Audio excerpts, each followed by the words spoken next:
বন্ধুরা, তো আজকে একটা বিশেষ আপডেট নিয়ে কথা বলবো। সালমান খান ইজ ব্যাক, ভাই জান ইজ ব্যাক।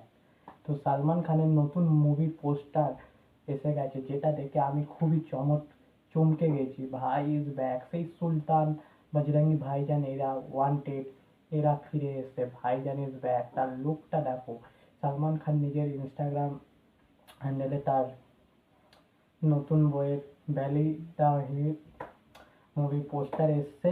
তো সেখানে ভাইকে যা লাগছে, আর এই পিছনে যে বিজিএম, সেটা তো আউটস্ট্যান্ডিং।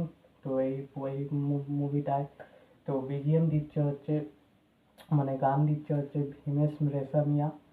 তো এখানে ভাইকে সেই লেভেলের লাগছে।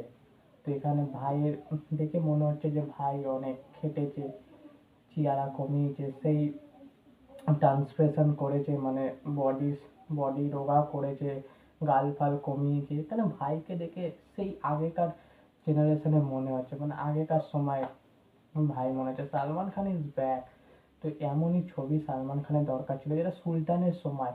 সুলতান দেখে যে আমি এক্সাইটেড হয়েছিলাম, সুলতানের সেই সময় বক্সিং সিনগুলো। তো তেমন ফিগার, তেমন হিট, তো আমরা কখনোই সালমান খানকে আর্মির চরিত্রে দেখতে পাইনি। তো সালমান খানের মধ্যে তেমন ফিগার ছিল যে আর্মি ক্যারেক্টারে তাকে ভালো লাগবে, সেটা আর্মির ক্যারেক্টারে এই প্রথমবার সালমান খানকে দেখতে পারবো। তো আমি তো খুবই এক্সাইটেড সালমান খানকে। তো পোস্টারটা দেখবে রক্ত ফক্ত মাখানো সালমান খানের মুখে, আর হাতটা কাটা তারের মধ্যে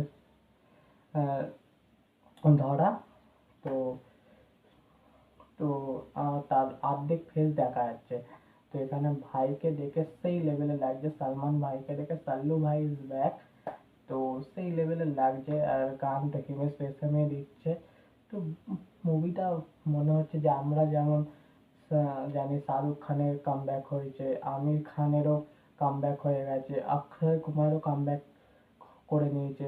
তো অজয় দেবগন তো চলছেই। তো একমাত্র সালমান খানেরই দরকার ছিল বলিউডের দরকার ছিল সালমান খানকে। তো সেটা ভাই এসে গেছে আমাদের রাজত্ব করতে। সালমান খান হচ্ছে তার মধ্যে এমন পাওয়ার আছে যে তার ফ্লপ মুভিও 100-200 কোটির উপর কামিয়ে যায়। যেমন সিকান্দার মুভি অত ভালো মুভি হয়নি, তাও দেখো 200 কোটি কামিয়ে গেছে, আর এটা তো সেই লেভেলে হয়েছে।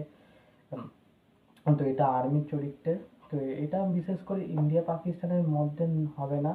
এটা যতদূর জানা আছে ইন্ডিয়া আর চীনের মধ্যে যুদ্ধ নিয়ে এই স্টোরিটা। এটা মনে হচ্ছে সত্যি ঘটনার সত্যি ঘটনার রিয়েল স্টোরি। এটা ভ্যালি দ্য ওয়েল বইটার নাম।